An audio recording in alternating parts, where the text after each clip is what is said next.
because when you look in the dictionary, if you look at what the definition of a God is, it is actually a title that is bestowed upon a human being.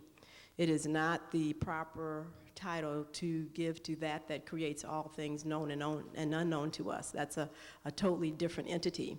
And as a matter of fact, God essence or Godship is part of your destiny and part of your birthright.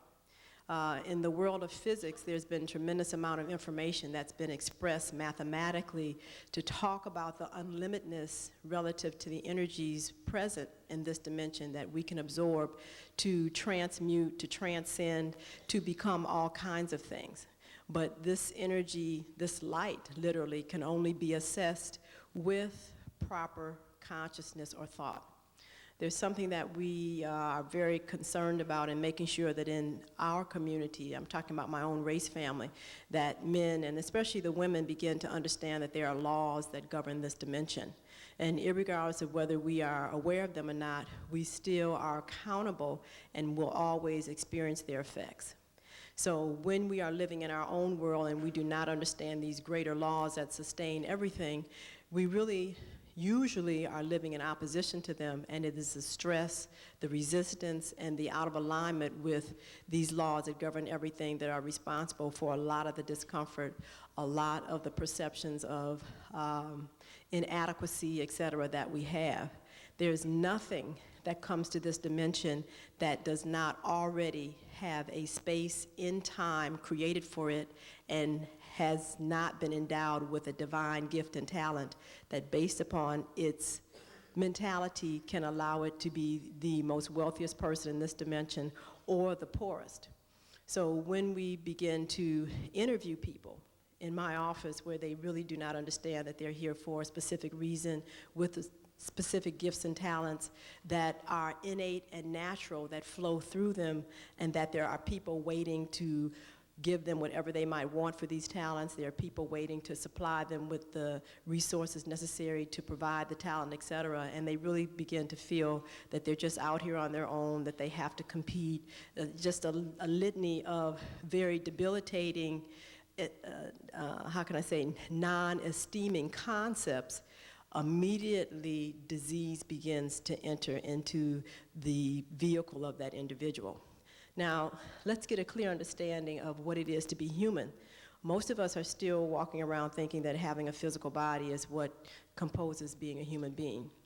That is a component of being a human. But the greatest attributes and the seed immortality for being a human comes from the mental and emotional and soul bodies. Now, people walk around talking about spirituality, etc., but when we talk about this from an energetic level, and when we look at what the spirit is, it is actually a force that an individual creates for themselves based upon a particular type of lifestyle that involves interaction between the mental and emotional body. When we begin to sit and listen to people who come to us with diseases in their physical body, the first thing we begin to note is that these individuals have no rapport at all with their emotional body. They don't know what they feel. They don't allow themselves to feel. Or what they do feel, they recognize that they force their body to do something totally contradictory to that. When we are listening to their values and their belief systems, when we ask, why do you have this value? Why do you have this belief system? It isn't anything that they necessarily are truly rooted in wanting to believe for themselves on many instances. It is because of either inherited values and belief systems or assumed values and belief systems because of the numbers of people who are saying and doing the same thing, that they just accept this as a norm. However, the bottom line is that when they recognize that what they espouse and what they believe on a mental level is totally in conflict to what they're doing on a emotional level, and then they force their body to do something totally different from the mental and emotional body, it is real. Now, how is it real? And this is finally what's coming to the forefront.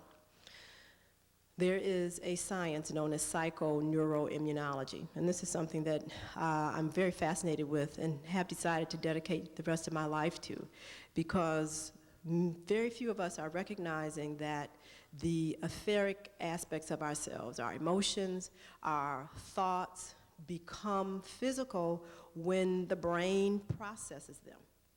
The mind and the brain are a total separate entity. The emotional body and the brain are a total separate entity. It is a factory, the brain, that is responsible for taking high vibratory frequencies, which are thoughts and feelings, and translate them, actually transform them, I should say, into a chemical reality. That chemical reality is then released from the brain into the bloodstream, into the fluid that encompasses the spinal cord, the cerebral spinal fluid, so that every cell in your body knows what you are thinking.